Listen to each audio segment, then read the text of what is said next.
Guys, this is Mark Carrion. We've got Dalton's Law of Partial Pressures today. This is John Dalton here on the slide, English chemist and physicist from the early 1800s, where he did most of his work, including some things on atomic theory that are pretty important for us that we still use today, and gas law stuff. So he came up with a law that I like to consider one of the simplest laws of all. And he said that the pressure of all the gases in a container added together add up to the total pressure. Okay, so it's pretty common sense actually. So total pressure equals all the partial pressures in a container. So pretty simple law. Some of the questions can be a little confusing at times, and so that's why we're gonna go over a couple of practices here. But the law itself is pretty simple. Okay. So we have here an example, and I'm going to try to do this with the pen, okay, that I've got here. So it says the air we breathe contains 78% nitrogen, N2. It contains 21% O2 and 1% other gases. And it says if the room is at 1 atm, what are the partial pressures of each of the gases in the room?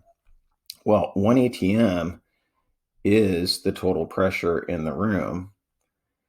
And so we have that is the total. Now, percentages can also be read as decimals. So if you think of it this way, of that 1 atm, 78% or 0.78 decimal of that 1 atm is going to be nitrogen gas. Okay. So that means that you're going to have 0.78 atms of pressure for the nitrogen gas. Okay, and if I do that for all three of these, we're using a real easy example with 1 atm because that's in percentage, that would be 100%.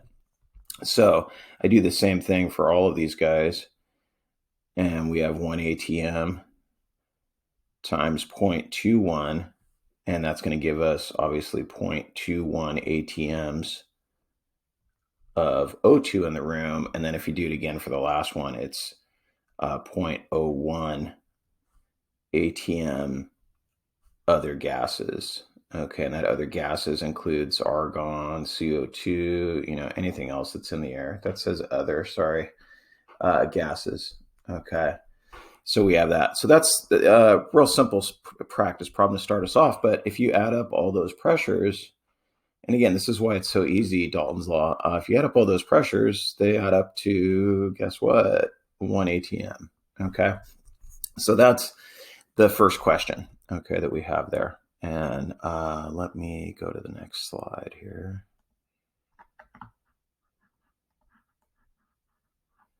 And get rid of that. Okay. So we have second question here. It says a mixture contains neon, helium, and argon, and the total pressure is 4 atms. And it says the neon is at 750 millimeters of mercury pressure, and the helium is at 1 atm. What is the partial pressure of the argon? Well, the first thing you want to do is get that millimeters of mercury into atms. So if you have 750 millimeters of mercury, and remember the conversions are given to you 1/8, they're in your notes and in these notes that we're looking at here. 1 atm is 760 millimeters of mercury. Remember, a millimeter of mercury is also called a torr. Okay, so it's going to be 750 divided by 760. Let me just bring up the calculator here so we can look at it. And we have 750 divided by 760, which is going to give us 0.987, okay, for that. So it actually 0.9, I mean, you could basically round it for that. So about 0.9 atm, okay.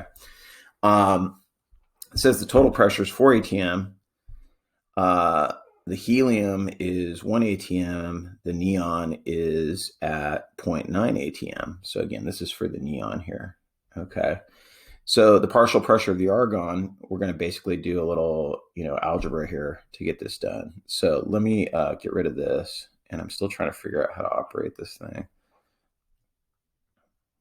There's got to be an easier way to get all of that off of there. Okay, good. We got that. Okay, so let's look at this. The total pressure, P totes, is the 4 ATM. And we said that the neon is 0.9 ATM. And the helium is 1 ATM. I'm not going to put all the units here just for space. And it's asking, what is the partial pressure of the argon? Okay, so that's the missing one. So how do we get this thing solved? We got to get everything moved to the other side and get that isolated. So it's going to be 4 minus 1 because we need to move that out of there. So that'll get rid of him. It's going to leave us with 3 on that side minus this guy minus 0.9. And that's going to leave us with a partial pressure of 2.10 for the argon. So that would be 2.10 ATMs of argon gas. Okay, so in this particular mixture, the argon is contributing a good portion of the pressure. More than half of the pressure is coming from the argon in this particular example. Okay, so that's those are a couple of Dalton's law practice problems that you can use to help you with problem set 5.3.